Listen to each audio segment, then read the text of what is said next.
تو میں نے جو سورہ معارج کی آیات تلاوت کی ہیں، ان آیات میں اللہ تعالیٰ نے بتایا کہ جو لوگ یہ کہتے ہیں کہ موت کے بعد زندگی نہیں ہے، پہلے لوگ یہ نہیں کہا کرتے تھے. میں کیوں اس ٹاپک کو بار بار چھیڑتا ہوں؟ دیکھو، میں کسی ٹاپک کو بار بار چھیڑ رہا ہوں نا، تو آپ کو بور کرنے کے لیے نہیں چھیڑ رہا ہوتا. جب تک ایک چیز کو بار بار ریپیٹ نہ کیا جائے نا، وہ سوسائٹی میں چلتی نہیں ہے. ایسا نہیں ہوتا ایک دفعہ بیان کیا، کیونکہ ہم جو یہاں بیان کرتے ہیں ہماری نیت ہوتی ہے سوسائٹی کی اصلاح کرنا، جنرل نالج شیئر کرنا ہماری نیت بولو نہیں ہوتی. اگر نالج شیئر کرنا ہوتی تو پھر ایم اے اسلامیات کرو بھائی، پڑھو جا کے، اس میں بھی آپ کو بہت ساری نالج اسلامیات کے بارے میں مل جائے گی. یونیورسٹیاں بہت بنی ہوئی ہیں، مدرسے بھی ہیں، یونیورسٹیاں بھی ہیں. ہمارا مقصد ہوتا ہے اصلاح. تو جب کسی کا مقصد سوسائٹی کی اصلاح کرنا ہو، سوسائٹی میں جو غلط ہو رہا ہے اس کو ٹھیک کرنا ہو، تو وہ ایک ٹاپک کو بار بار ریپیٹ کرے گا تاکہ لوگ اس کو سیریس لینا شروع کریں، ورنہ سیریس لیتے نہیں ہیں. اب عدالتی خلا کو میں نے بہت گھمایا تو تھوڑا سا لوگ نے سیریس لینا شروع کیا. اور کمال کی بات، میری سپورٹ میں تو کیا بیان آتا، میری مخالفت میں اس پہ بیان آنا شروع ہو گئے. اور یہ جو بیان دے رہے ہیں کوئی علماء نہیں ہیں، یہ وہ نام نہاد اسکالرز ہیں جن کو قرآن و سنت کے علاوہ سب کچھ پتہ ہے. قرآن و سنت کا ان کو بالکل بھی نہیں پتا. اب وہ اچھلنا شروع ہو گئے، ان کے پیٹ میں مروڑ ہو گیا ہے. اور میرے کلپ چلا چلا کے نا اس پہ ریئیکشن. حالانکہ ان کو ذرا بھی ڈر نہیں لگتا کہ یہ اس میں بدنام ہو جائیں گے ٹھیک ٹھاک. اگر میں نے ان کو چیلنج کر دیا نا کہ میں آ رہا ہوں اس ٹاپک پہ بات کرتے ہیں، تو یہ بھاگیں گے وہاں سے. کیونکہ عدالتی خلا کے مسئلے پر بھی ان کے پاس نہ کوئی قرآن کی آیت ہے، نہ کوئی حدیث ہے، نہ کسی صحابی کا کوئی قول ہے. ان کے پاس کچھ بھی نہیں ہے. اور یہ جیسے سورج کو دیکھ کے کوئی کہتا ہے نا سورج ہے، یہ ایسے ہی جیسے اسلام میں 5 نمازیں فرض ہیں نا، اس میں کوئی اختلاف ہے؟ رمضان کے روزے فرض ہیں، اس میں کوئی اختلاف ہے؟ حج فرض ہے، اس میں اگر کوئی اسکالر کہے کہ ایکچولی میری رائے یہ کہ حج فرض نہیں ہے، تو لوگ اس کو بے وقوف کہیں گے نا. تو بالکل اسی طرح یہ مسئلہ بھی اسلام میں طے شدہ ہے کہ نکاح ختم کرنے کا رائٹ کس کے پاس ہے؟ مرد کے پاس ہے. عدالت کے پاس چند صورتوں کے علاوہ نکاح ختم کرنے کا رائٹ نہیں ہے. اس میں اللہ نے مرد کو سپیریئر بنایا ہے. یہ تو طے شدہ حقیقت ہے. یہ تو لطیفہ ہے جو یہ اسکالرز آ کے اپنی جہالت کو دنیا کے سامنے بتا رہے ہیں کہ بھائی نہیں، فلانی حدیث مشکات کی حدیث. ہمیں تو ہنسی آ رہی ہوتی ہے کہ بھائی تمہیں کسی نے کہا تم سے خلا کا مسئلہ پوچھا ہے، تم کیوں اپنی بے عزتی کرا رہے ہو؟ لیکن بعض دفعہ انسان کو اپنی بے عزتی کرانے کا شوق ہوتا ہے. بھائی تمہارا ٹاپک نہیں ہے، تم مفتی نہیں ہو، تمہیں شرعی مسائل کا علم نہیں ہے، تم چھوڑ دو یہ مسئلے علماء کے لیے. لیکن نہیں ہے، بعض لوگوں کو شوق ہوتا ہے طبیعت سے ذلیل ہونے کا، شوق ہوتا ہے ذلیل ہونے کا. تو جیسے اسلام میں 5 نمازیں فرض ہیں نا، کوئی اختلافی مسئلہ نہیں ہے، اسی طرح اسلام میں حج فرض ہے، کوئی اختلافی مسئلہ نہیں ہے. اسی طرح خوب سمجھ لو، اسلام میں نکاح ختم کرنے کا، طلاق کا لفظ میں اس لیے نہیں استعمال کر رہا کہ پھر کہتے ہیں خلا کا حق ہے عورت کو. خلا کا حق عورت کو ہے کا مطلب کیا ہے وہ بار بار بتاتا ہوں. عورت طلاق کا مطالبہ کر سکتی ہے شوہر سے اس بیس پہ کہ مجھ سے مہر لے لو اور مجھے ڈیورس دے دو یا خلا دے دو. خلا کا مطلب نکاح ختم کر دو. تو بات ایک ہی ہے نا، وہ کوئی الگ الگ بات تھوڑی ہے. مطالبہ عورت کی طرف سے ہوگا طلاق کا تو اس کو خلا کہا جاتا ہے. تو شوہر خلا کے پیپر پہ سائن کر دے یا زبان سے کہہ دو تو ٹھیک ہے، نہیں کرے گا تو نہیں ہوگا. سمجھتے ہو بات کو کہ نہیں سمجھتے؟ یہ اتنی 1 2 اور 2 4 کی طرح حقیقت ہے نا. اچھا، ان لوگوں میں جو آج کل کے اسکالرز آ رہے ہیں قرآن و سنت سے تو بالکل فارغ ہیں، یہ لوگ عقل سے بھی فارغ ہیں. مجھے ایک بات بتاؤ، تھوڑی سی کامن سینس ہو اگر کسی میں، اگر خلا کا اس طرح سے عورت کے پاس حق ہوتا کہ شوہر راضی نہیں بھی ہو وہ اس سے طلاق لے سکتی ہے بذریعہ کورٹ، تو گرل فرینڈ بوائے فرینڈ میں اور میاں بیوی میں بنیادی فرق کیا ہے پھر؟ یعنی سینس لیس باتیں کر رہے ہیں، سینس لیس، جس کی نہ سر نہ پیر. آپ خود سوچو نا، اگر عورت کے پاس کورٹ سے جب چاہے خلا لے سکتی ہے، بیس یہ بنائے کہ مجھے نہیں رہنا، مجھے منع کے ابا اب پسند نہیں. جب تک منا پیدا نہیں ہوا تھا اس وقت تک تو پسند تھے, تبھی تو پیدا ہو گیا. کیا خیال ہے بھائی؟ ورنہ جج کہے گا نا جب پیدا نہیں ہوا تھا تو پھر تو پیدا کیسے ہو گیا اگر تجھے پسند نہیں تھے یہ. تو جب تک پیدا نہیں ہوا تھا اس وقت تو یہ منع کے ابا مجھے بہت پسند تھے. اب مجھے منع کے ابا پسند ہیں مگر یہ والا منا نہیں, پڑوسیوں کا جو منا ہے نا اس کے ابا پسند ہے مجھے.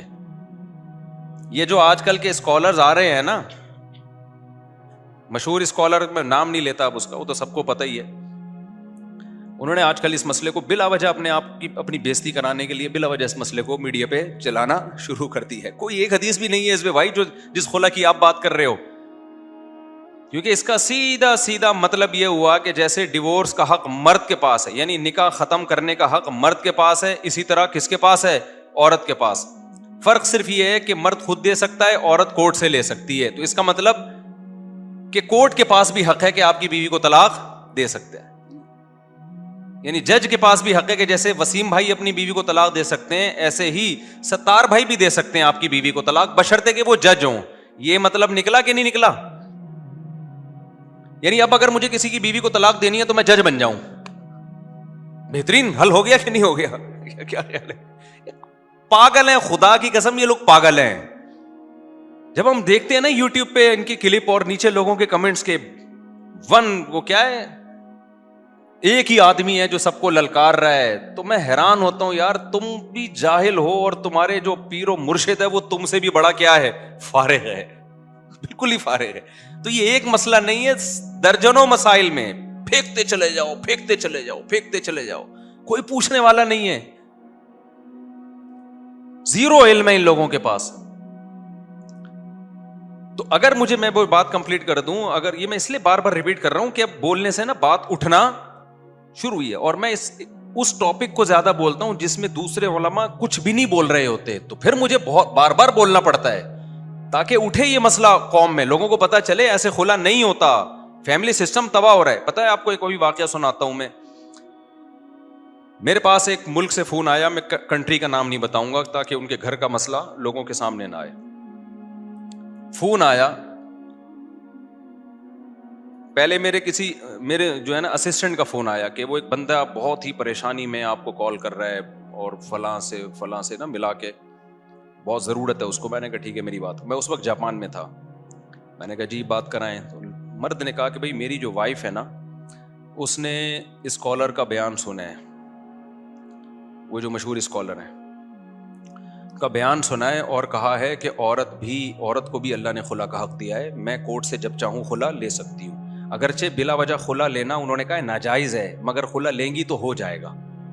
یہ تکلف کر دیا کہ یہ عمل جائز نہیں ہے, لیکن خلا لے گی تو کیا ہوگا؟ ہو جائے گا. تو میں نہیں اپنے ہسبینڈ کے ساتھ رہنا چاہتی. ان کی بیوی کا یہ بیان ہے. پہلے تو اس کا یہ بیان ہے کہ میرے 5 بچے ہیں. میرے کتنے بچے ہیں؟ 5 بچے. میں نام لے بھی دوں اب کیا جا رہا ہے, تو سب کو پتہ ہے کینیڈا سے فون آیا تھا اور 5 ہی بچے تھے ان کے. میں اکثر وہ کرتا ہوں کہ کردار چینج ہو جائے نا, لیکن یہ مسئلہ ایسا ہے کہ اس میں چینج کرنے کی ضرورت نہیں ہے. تو انہوں نے کہا جی, اس شخص نے کہا کہ میرے 5 بچے ہیں اور اب میری وائف کینیڈا میں کورٹ سے طلاق لے رہی ہیں, میں اس پہ راضی نہیں ہوں. اور انہوں نے فلاں اسکالر کا بیان سنا ہے, اس نے کہا ہے کہ مشکات پر اور فلانے پر اور ڈمکانے پر اتنی حدیثیں ہیں. تو مفتی صاحب کیا یہ درست ہے؟ وہ بندہ نا ایسا لگ رہا تھا رو پڑے گا. میں نے کہا نہیں ایسا نہیں ہوتا, آپ کیا کوئی ظلم کر رہے ہیں ان کے ساتھ؟ کوئی کہتے ہیں نہیں میں نے کہا آپ اپنی وائف سے بات کرائیں گے. انہوں نے مجھے خود کہا کہ میں آپ کی بات کرواتا ہوں. کانفرنس کال کی نا, میں نے ان کی اہلیہ سے بات کی. میں نے کہا جی بتائیے آپ کے شوہر آپ کا بیسک نان نفقہ دیتے ہیں؟ انہوں نے کہا ہاں دیتے ہیں. میں نے کہا ایسا تو نہیں بے تحاشا مارتے پیٹتے ہوں بلا وجہ ٹارچر کر کے رکھ؟ نہیں جی ایسا بھی کوئی مسئلہ نہیں. میں نے کہا پھر آپ کیوں کورٹ میں خلا فائل کر رہی ہیں؟ کہ نہیں میرا رائٹ ہے, میں نہیں رہنا چاہتی. اچھا خاتون 1 نمبر, اپنے شوہر پہ جھوٹا الزام, یہ کمال کی بات ہے, کوئی جھوٹا الزام نہیں لگایا. یہ میں ان کو, ورنہ خواتین آج کل کورٹ میں جا کے نا وکیل نے شوہر کے ظلموں کی ایک داستان کمپوز کی ہوئی ہوتی ہے. تمام دنیا کے تمام شوہر اس پہ فٹ آ رہے ہوتے ہیں. جب بھی کوئی خاتون کورٹ میں جائے گی کہ مجھے خلا چاہیے، وکیل کہتا ہے اتنے پیسوں میں تیرے کو خلا مل جائے گا، پیسے دیے، فیس دی، وکیل سائن کروا دیتا ہے۔ میں مسمہ فلان بنتے فلاں جو شادی قرار پائی تھی، وہ مخصوص الفاظ ہوتے ہیں، اتنے فلاں تاریخ کو قرار پائی تھی، یہ اس کا سیٹ وہ ہے نکاح نامہ ہے اور یہ فلانا ہے، تو میرا شوہر نے آج تک مجھے خرچہ نہیں دیا، مارتا پیٹتا ہے، بے تحاشا ہے، یہ فلانا ہے تو ڈمکانا ہے تو یوں ہے تو فلانا ہے، وہ پڑھتی بھی نہیں ہے، سائن کر دی اس پہ۔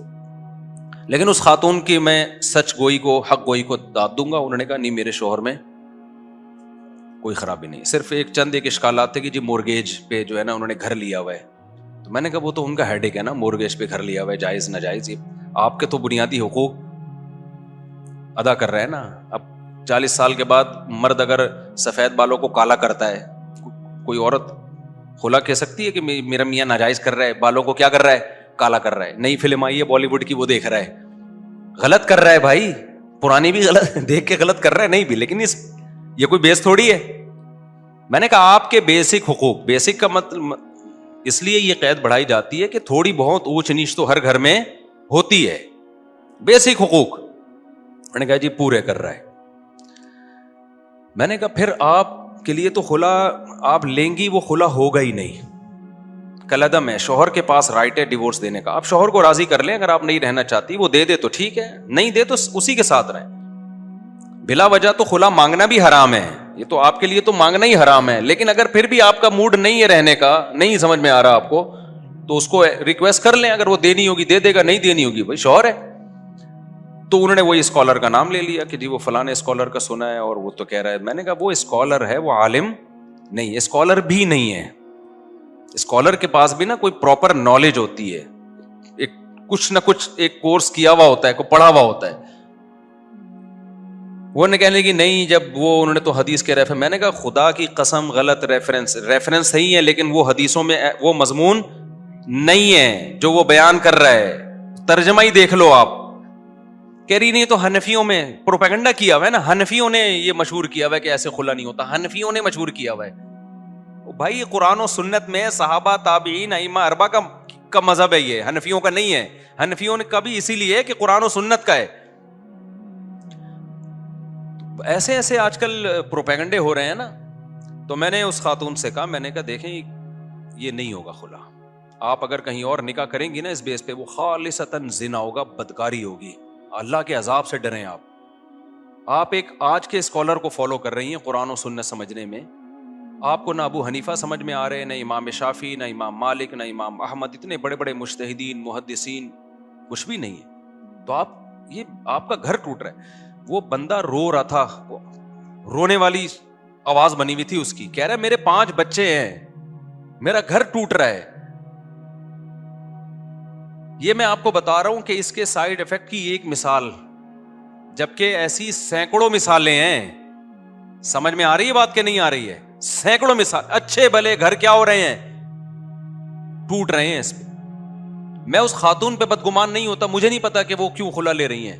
ہاں ان کی ایک دلیل یہ تھی، کہتے ہیں دیکھیں نکاح ایک کانٹریکٹ ہے، نکاح کیا ہے، ایک کانٹریکٹ۔ جب ہم کمپنی کے ساتھ ایک کانٹریکٹ کرتے ہیں تو ہماری مرضی نہ جب چاہیں اس کو ختم کر دیں، تو شادی بھی ایک، میرج بھی ایک کانٹریکٹ تھا، ہم نے 5 سال اچھے گزار لیے، 4-5 بچے ہو گئے، اب میں کانٹریکٹ ختم کرنا چاہتی ہوں۔ میں نے کہا یہ آپ کا میاں ہے، آپ کی کمپنی نہیں ہے، میں نے یہی دلیل دی، یہ میاں ہے، یہ کمپنی۔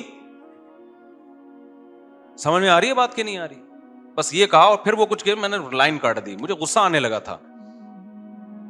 تو کانٹریکٹ ختم کر دو بھائی، اللہ کے قانون کہاں گئے؟ او یعفو الذی بیدہ عقدۃ النکاح، سورہ بقرہ کی آیات ہیں، اللہ فرماتے ہیں کہ رخصتی سے پہلے اگر تم طلاق دیتے ہو تو آدھا مہر تمہیں دینا پڑے گا، بشرطے کہ عورت یہ آدھا بھی معاف نہ کرے۔ اگر وہ آدھا معاف کر دے، یا وہ شخص جس کے ہاتھ میں نکاح کی چابی ہے، عقدۃ النکاح، نکاح کی گرہ کس کے ہاتھ میں؟ مرد کے ہاتھ میں، اگر وہ پورا دینا چاہے تو اس میں بھی کوئی حرج نہیں ہے۔ سمجھ میں آ رہی ہے بات کہ نہیں آ رہی؟ اللہ تعالیٰ قرآن میں فرماتے ہیں رخصتی سے پہلے اگر تم بیوی کو ڈیورس دو گے تو پورا مہر کے بجائے کتنا دینا پڑے گا؟ بولو، آدھا مہر دینا پڑے گا۔ اللہ کہتے ہیں الا ان یعفونا، الا یہ کہ وہ عورتیں معاف کر دیں، بولے ہمیں آدھا بھی نہیں چاہیے، او یعفو الذی بیدہ عقدۃ النکاح، یا وہ شخص پورا دے دے، جو جس کے ہاتھ میں نکاح کی گرہ ہے. اس سے پتہ چلتا ہے نکاح کی گٹھان کون کھول سکتا ہے؟ جج نہیں کھول سکتا. جج صرف اپنی بیوی کے نکاح کی گٹھان کھول کے اس کو آزاد کر سکتا ہے. شوہر ہے جو اپنی بیوی کی نکاح کی گٹھان کو بولو کھول سکتا ہے. یہ صدیوں سے امت میں یہی چلا. جب تک جنرل مشرف نے قانون چینج نہیں کیا تھا, کورٹ میں بھی یہ قانون نہیں تھا. جو قانون جنرل مشرف بنا کے گیا ہے اس کو آج کا اسکالر جو ہے وہ کہہ رہا ہے کہ یہ قرآن و سنت کے مطابق ہے. جو خلافتوں میں صدیوں سے صحابہ تابعین تابع تابعین سے لے کے آج تک چلا آ رہا ہے, چاروں اماموں کا, اس کہتے ہیں فقہ حنفی کا ہے یہ. تو اس سے آپ سمجھ رہے ہیں, چاہ رہے ہیں کہ وہ جو بخاری کی حدیث ہے نا جس میں آتا ہے کہ قرب قیامت میں اللہ علم کو نہیں اٹھائے گا, علماء کو اٹھائے گا, جس کا نتیجہ یہ نکلے گا کہ لوگ جاہلوں کو اپنا سردار بنا لیں گے. فضلوا واضلوا فافتوا بغیر علم, ان کے پاس صحیح نالج نہیں ہوگی, وہ خود بھی گمراہ ہوں گے اور دوسروں کو بھی گمراہ کریں گے. یہ ہے وہ گمراہی. سمجھ میں آ رہی یہ بات کہ نہیں آ رہی؟ تو میں اس مسئلے کو بہت زیادہ اس لیے اٹھا رہا ہوں, دوسرے علماء اٹھا نہیں رہے اس مسئلے کو. نتیجہ کیا نکل رہا ہے؟ آپ کا فیملی سسٹم گیا برباد. وفاقی شرعی عدالت کے جج سے کچھ دن پہلے ملاقات ہوئی, بڑے معقول آدمی ہیں. میں نے ان سے کہا, میں نے کہا حضرت یہ عدالتی خلا کیا بنا دیا آپ لوگوں نے؟ اس کے اتنے بھیانک نتائج نکلیں گے نا, ابھی آپ کو پتہ نہیں ہے ہونے والا کیا ہے. اسلام نے جب مرد کے ہاتھ میں طلاق کا رائٹ دیا ہے نا کہ نکاح ختم مرد کر سکتا ہے عورت نہیں, اس میں بہت ساری حکمتیں ہیں.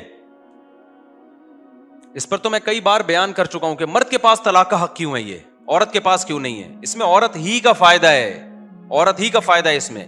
اب ان حکمتوں پر میں بات نہیں کروں گا, ابھی یہ کئی دفعہ بیان ہو چکا ہے. میں نے جج صاحب سے کہا, میں نے کہا دیکھیں آپ کائنڈلی اس کو چینج کریں, مجھے بتائیں کوئی اس کے خلاف اگر درخواست دائر کرنی ہے. وہ اس کو مجھے لگ رہا تھا سیریس نہیں لے رہے. میں نے کہا حضرت پتہ اس سے ہونے والا کیا ہے؟ بعض دفعہ نا دلائل سے بات سمجھاؤ نہیں آتی سمجھ میں. وہ کہنے لگے وہ بخاری کی حدیث ہے جس میں آتا ہے نبی صلی اللہ علیہ وسلم نے حضرت جمیلہ کو بلایا, ان کو اپنے شوہر پسند نہیں تھے تو حضرت جمیلہ کو کہا کہ ان کے شوہر کو کہا کہ اپنی وائف کو طلاق دے دو, تو انہوں نے دے دی. تو یہ ہے نا خلا.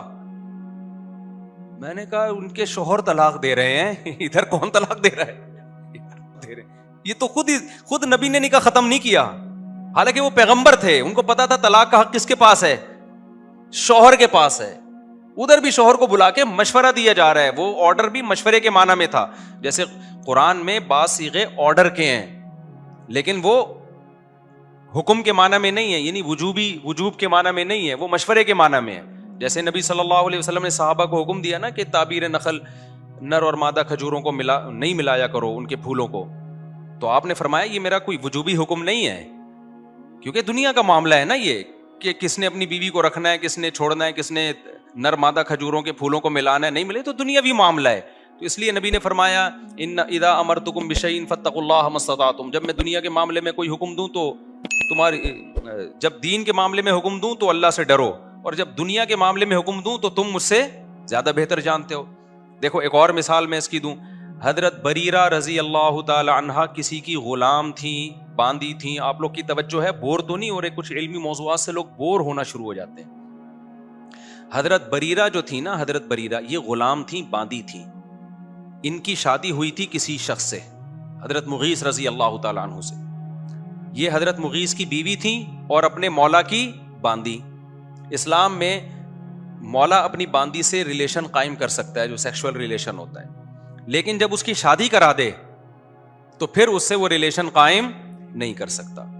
سمجھ لو, کیونکہ اب اس کے شوہر کا اس پر حق ہے. ایسا اسلام میں بغیرتی نہیں ہے کہ ایک عورت ہے تو دو تین مرد اس سے تعلق قائم کر سکتے ہو, ایسا نہیں ہے.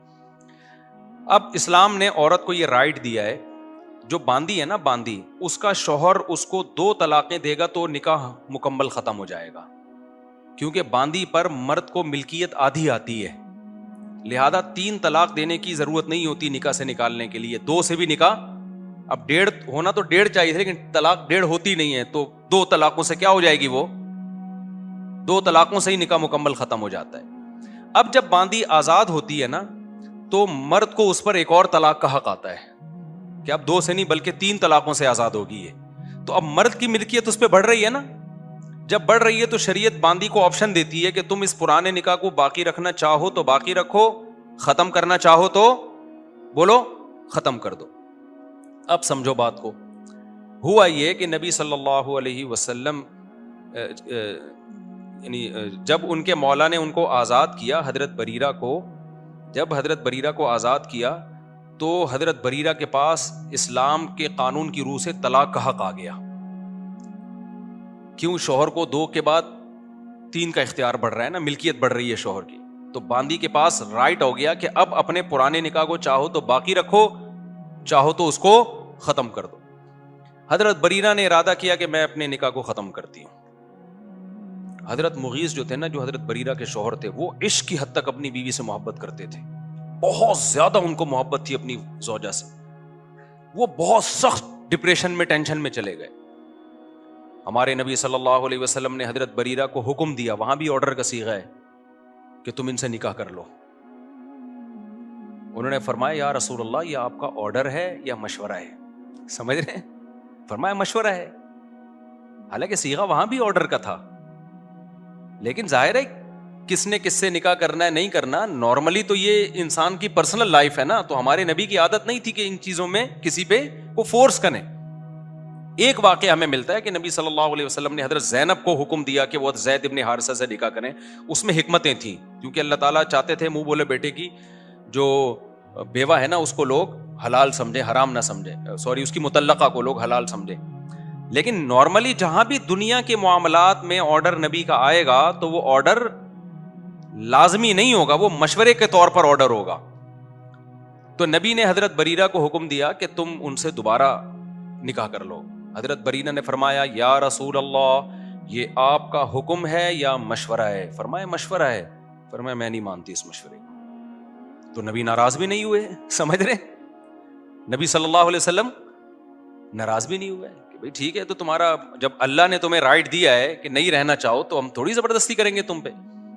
لیکن حضرت جو ان کے شوہر تھے نا، ان پہ اتنی قیامت گزری، وہ گلیوں میں پھرتے تھے خاک، ایسے بعض روایات میں آتا ہے خاک ڈالتے تھے یا روتے پھرتے. ابھی مجھے پورے الفاظ یاد نہیں ہیں حدیث کے.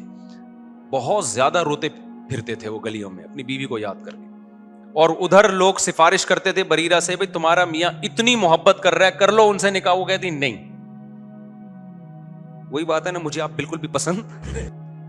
تو اب کیا ہوا کہ جی حضرت بریرہ تو نبی صلی اللہ علیہ وسلم نا ایک تعجب سے فرمایا کرتے تھے کہ ایک طرف ان کے شوہر کی محبت دیکھو اور دوسری طرف ان کا اپنے شوہر سے بوجھ دیکھو. دونوں ایکسٹریم لیول پہ پہنچے ہوئے ہیں. تو اس سے صاف پتہ چلتا ہے نکاح طلاق کے معاملے میں ہمارے نبی کی عام عادت یہ تھی کہ کسی کو جبری آرڈر نہیں کیا کرتے تھے.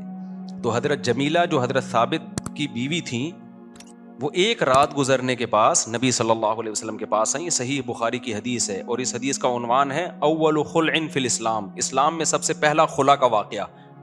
یہ کون سا واقعہ تھا؟ خلا کا واقعہ تھا یہ. تو وہ زوجہ آئی ہیں اور کہنے لگیں یا رسول اللہ، میری شادی ہوئی ہے، مجھے اپنے شوہر پر اخلاقی اعتبار سے، دینی اعتبار سے کوئی اعتراض نہیں ہے، لیکن میرے شوہر قد میں انتہائی پست اور رنگ انتہائی سیاہ ان کا، اور بی من الجبال ما ترى، میں انتہائی حسین عورت ہوں، آپ جانتے ہیں میرے بارے میں. تو میں نہیں، اب وہ بغیر دیکھے نکاح کر لیا تھا. یہ بھی نہیں کہ 5 بچوں کے بعد آئی ہیں، 4 بچے ہو گئے، 1 سال ہو گیا، ولیمہ بھی ہو گیا، سب کچھ ہو گیا، اور جناب بچوں کی ایجوکیشن کمپلیٹ ہو گئی، اب آ رہی ہیں. بھائی ایک رات گزری ہے، اگلے دن آ گئی کہ بھائی دھوکے، یعنی دھوکہ بھی نہیں دیا تھا ان کے شوہر نے، بس کہ بھائی میں نے دیکھا نہیں تھا، میرا خیال تھا واجبی جیسے سب لوگ ہوتے ہیں، لیکن یہ تو بالکل ہی یعنی میری توقعات سے بالکل ہی اپوزٹ نکلے ہیں. تو ایسے موقع پہ جب کہیں یہ مسئلہ ہو گیا ہو تو عدالت یا جج یا مفتی کو چاہیے کہ وہ شوہر کو مشورہ دے دے کہ یار بیچاری کے ساتھ دھوکہ ہو گیا، اگرچہ تم نے دھوکہ نہیں دیا لیکن اس نے دیکھا نہیں تھا تمہیں، اس کا خیال یہ تھا نارمل جیسے سب ہوتے ہیں اس طرح ہو گے تو گزارا کر لوں گی. بھائی اخلاق کے اور دین کے اچھے ہیں، وہ دین کے لحاظ سے بہت اچھے تھے. اسی وجہ سے حضرت جمیلہ نے فرمایا یا رسول اللہ، دینی اعتبار سے اور اخلاقی اعتبار سے مجھے ان پر کوئی اعتراض نہیں ہے، لیکن نہیں گزارا ہو سکتا. اکرہ الکفر فی الاسلام، میں اسلام میں ناشکری کو پسند کرتی ہوں کہ شوہر بھی مانوں اور پھر ان سے نفرت بھی رکھوں، یہ چیز میرے لیے ایکسیپٹیبل نہیں ہے. جب شوہر ہے تو پھر سر کا تاج بنانا پڑے گا اس کو، تو میں نہیں، اب یہ میرے لیے ممکن نہیں ہے. تو ایسے موقع پہ کوئی بھی عقل مند ہوگا وہ کیا کہے گا؟ بھائی شوہر کو مشورہ دے گا یار چھوڑ دے بیچاری کی جان، یہی کہے گا نا غلطی سے ہو گئی شادی، کیا خیال ہے بھائی؟ اب وہ تجھے ذہنی طور پر ایکسیپٹ کرے گی نہیں, اللہ رسول کی وعیدیں سن کے اور جہنم کی آیات سن کے تیری اطاعت کرے گی, کتنے دن کرے گی وہ؟ محبت ہی نہ ہو تو کیسے گزارا ہوتا ہے؟ تھوڑا بہت ڈفرینس ہوتا تو گزارا کر لیتے. ہمارے پاس کوئی ایسا کیس آئے نا, کوئی آڑے ترشے کی شادی کسی خوبصورت سے ہو جائے, تو ہم کہتے ہیں بھائی تھوڑا بہت ہے ڈینٹنگ پینٹنگ سے صحیح کر لیں گے. ہاں اتنا خراب ہے کہ کھول کے دوبارہ جوڑنا پڑے گا, اب یہ پاسبل نہیں ہے نا انسانوں میں. یا میٹرک پاس لڑکی کی شادی ہو گئی پی ایچ ڈی سے, انہوں نے پہلے بتایا تھا کہ جی ماسٹر کیا ہوا ہے, ماسٹرز ہے یہ لڑکا, اب پتہ چلا کہ 8ویں سے بھاگا ہوا ہے. تو اتنا کوئی مسئلہ ہو جائے تو ایسے موقع پہ شوہر کو مشورہ دے دینا چاہیے کہ بھائی اس کی جان چھوڑ دے. وہ بھی مشورہ ہی ہے, آرڈر نہیں دیا جا سکتا, زبردستی نہیں کی جا. زبردستی جب کی جائے گی جب شوہر ظالم ہو. سمجھ رہے ہو کہ نہیں سمجھ رہے؟ جب ظلم کر رہا ہے وہ. تو نبی صلی اللہ علیہ وسلم نے ان کو بلایا, ان کے شوہر کو, اور فرمایا اپنا باغ لے لو, طلقہا, ان کو طلاق دے دو. اب یہ طلقہا کے لفظ سے یہ لوگ اس سے دلال کرتے ہیں کہ دیکھو نبی تو آرڈر دے رہے ہیں کہ ان کو طلاق دے دو. بھائی یہ آرڈر ایسا ہی ہے جیسے حضرت بریرہ کو آرڈر دے رہے تھے اپنے شوہر سے نکاح کر لو. یہ مشورے والا آرڈر ہے, پوری امت کا اس پر اجماع ہے. آج کل کے کچھ اسکالرز نے کہنا شروع کر دیا کہ مشورہ تھا یہ, سوری مشورہ نہیں تھا, یہ وجوبی حکم تھا, آرڈر تھا کہ دینی پڑے گی. اچھا اگر مان لو یہ آرڈر تھا اور زبردستی تھی, تو دوسری طرف یہ کہتے ہیں زبردستی کی طلاق واقع نہیں ہوتی. تو کہیں ایک جگہ یہ ٹکتے نہیں ہیں, صحیح ہے نا. اگر یہ زبردستی تھی تو کسی کی مرضی کے بغیر زبردستی جب آپ طلاق دلوائیں گے واقع ہو جائے گی. ہمارے نزدیک تو ہو جاتی ہے, ان کے نزدیک نہیں ہوتی. تو وہاں نہیں ہو رہی, یہاں جب عدالت گن پوائنٹ پہ طلاق دلوا رہی ہے تو وہ ہو رہی ہے. یہ کسی ایک جگہ ٹکتے نہیں ہیں, ان کے کوئی اصول اور ضابطے نہیں ہیں. تو نبی کا وہ آرڈر نہیں تھا. اور اگر فرض کر لو آرڈر بھی تھا, جیسے میری وفاقی شرعی عدالت کے جج سے جب بات چیت ہوئی نا, میں نے کہا حضرت اگر مان لیتے ہیں کہ وہ آرڈر ہی تھا تو آپ کم از کم اتنا کر لو کہ شوہر اگر نہیں چھوڑ رہا تو بلا کے بندوق رکھ کے طلاق نکلوا دو زبان سے, تاکہ ہو تو جائے نا. غلط ہوگا یہ کرنا, لیکن اگلے کے لیے حلال تو ہو جائے گی نا وہ. سمجھ رہے ہو؟ ہم کہیں گے جج نے غلط کیا, بیچارہ اچھا بھلا آدمی تھا, 5 بچے ہو گئے, اس 5 بچوں کے بعد خاتون کہہ رہی ہے مجھے میرا ہسبینڈ کانٹریکٹ کیا ہو رہا ہے, کمپنی سے ختم ہو رہا ہے. میرا کمپنی جو 5 بچوں کا باپ نے ایک کمپنی بنائی ہوئی ہمارے گھر میں, اس سے میرا کانٹریکٹ کیا ہو رہا ہے. یہ آج کا یہ اسکالر کو سن کے ہوا ہے, جو اس کو مشہور اسکالر چل رہے ہیں نا, ان کے سائڈ افیکٹ بتا رہا ہوں آپ. کانٹریکٹ ہمارا کمپنی سے کیا ہو رہا ہے, ختم. تو ہم کہتے ہیں چلو یار میاں کو اٹھاؤ, اس کو بول تیرا باپ بھی طلاق دے گا, کانٹریکٹ کو ختم کر, زبان سے دلوا دو. ہم یہ کہیں گے غلط ہوا, یہ شوہر نے, عدالت نے ناجائز کیا, لیکن یہ کمبخت کہیں اور جب نکاح کرے گی تو زنا تو نہیں ہوگا نا, وہ یہ بھی نہیں کر رہے. تو حدیث بھی اتنی لے رہے ہیں جو ان کو آدھی لے رہے ہیں, آدھی نہیں لے رہے وہ, بلکہ لے ہی نہیں رہے ہیں. حدیث میں تو ہے ہی نہیں کہ نبی نے خود سے ختم کر دیا. لعان میں خود سے ختم کیا نبی نے نکاح. لعان کا مطلب یہ ہوتا ہے شوہر اگر بیوی پہ زنا کی تہمت لگائے اور پھر 5 قسمیں اٹھا کے عدالت میں بیان دے کہ یہ میں سچ بول رہا ہوں, مجھ پر اللہ کی لعنت ہو اگر میں جھوٹ بول رہا ہوں, اور عورت بھی قسمیں اٹھا لیں, اس عمل کو لعان کہتے ہیں. اس میں نبی نے نکاح کو ختم کیا ہے. تو ہم یہاں کہتے ہیں یہاں نکاح ختم. شوہر یا تو طلاق دے, طلاق نہیں دیتا تو کورٹ اس کے نکاح کو کیا کرے گی, ختم کرے گی. کیونکہ یہ بہت سیریس معاملہ ہے نا, کہ آپ بیوی کو زانیہ بھی کہہ رہے ہو, آپ یہ بول رہے ہو بچہ میرا نہیں ہے, یہ کہیں اور کسی اور کا بچہ ہے, اور تہمت بھی لگا رہے ہو, اور وہ تہمت ثابت بھی نہیں ہو رہی ہے, صرف قسمیں گواہ بھی نہیں ہے آپ کے پاس, اور عورت مان بھی نہیں رہی ہے کہ مجھ پہ, اگر وہ مان لیتی ہے پھر لعان نہیں ہے, وہ مان بھی نہیں رہی ہے, تو اس کا مطلب دونوں میں سے ایک تو غلط ہے نا. تو یہ چھوٹا الزام نہیں ہے, یہ بہت بڑا الزام ہے. آپ نے زنا کی تہمت لگا دی, اور بھی کورٹ میں جا کے, پبلک میں نہیں, کورٹ میں جب انسان بات کرتا ہے تو وہ سیریس بات ہوتی ہے. تو وہاں حدیث سے ثابت ہے کہ نبی نے نکاح کو, اس پہ پوری امت کا اجماع ہے, پوری امت کا اجماع ہے. لعان کے بارے میں امام ابو حنیفہ بھی کہتے ہیں اس حدیث کی بیس پہ, امام شافعی بھی کہتے ہیں, کیونکہ ان لوگوں کو حدیثیں آتی تھیں اور حدیثوں کا مطلب وہ لوگ سمجھتے تھے. ایسا ہی نہیں ہے کہ کوئی بھی کر لے. تو میں اس لیے خلا کے مسئلے کو اچھال رہا ہوں بہت زیادہ یہ, اور آج کل کے اسکالر سے قطعاً متاثر نہ ہو, سمجھتے ہو. ایک اور مسئلہ بھی نیا ابھی آج کل مارکیٹ میں چلا دیا ہے, پتہ نہیں کیا کیا مسئلے چل رہے ہیں. خیر, دوسرا جو میں مسئلہ طلاق ثلاث پہ اٹھاتا ہوں بہت زیادہ, بار بار اٹھا رہا ہوں, وجہ اس کی یہ ہے کہ یہ بھی ایسے ہی ہے بنایا ہوا ہے. 3 طلاقیں 3 ہی ہوتی ہیں, قرآن حدیث اجماع امت سے ثابت ہیں. بعد میں اختلاف ہوا ہے اور پھر لوگ ہمارے علماء کا بھی حوالہ دے رہے ہوتے ہیں, آپ کے فلاں دیوبندی مفتی نے لکھا ہے کہ اس میں اختلاف ہے. تو دیوبندی مفتی کے لکھنے سے اختلاف ثابت نہیں ہوتا. ہم دیوبندیوں کے مقلد نہیں, ہم قرآن و سنت. پہلے بتاؤں ہمارا موقف کیا ہے. ہم قرآن و سنت کو مانتے ہیں اور اجماع صحابہ کو. ہاں, جن مسائل میں اختلاف ہے, جن مسائل میں کیا ہے اختلاف ہے, قرآن و سنت میں دونوں طرح کی چیزیں ملتی ہیں, تو اس اختلاف کو خود حل کرنے کے بجائے ہم کہتے ہیں جو مجتہدین نے حل کر دیا ہے اس کو مان لو, اپنی رائے لوگوں کے سامنے پیش نہ کرو, کیونکہ ہم ان کے مقابلے میں ہماری 2 ٹکے کی اوقات نہیں ہے.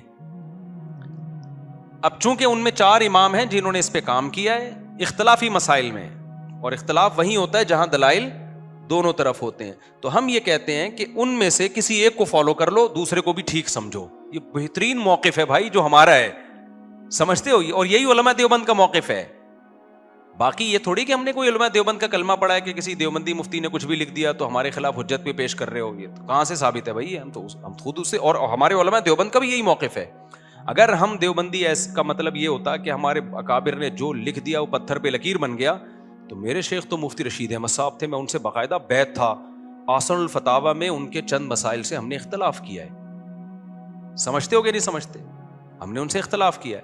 پھر مفتی رشید احمد صاحب نے بعض مسائل میں اپنے اکابر سے اختلاف کیا ہے. یہ تو چلتا آ رہا ہے علماء میں شروع سے. تو ہم قرآن و سنت کو مانتے ہیں, ہم نے کلمہ پیغمبر کا پڑھا ہے, قرآن و سنت کو مانتے ہیں, اور قرآن و سنت کی وہ تشریح جو صحابہ سے کہ اگینسٹ نہ جا رہی ہو.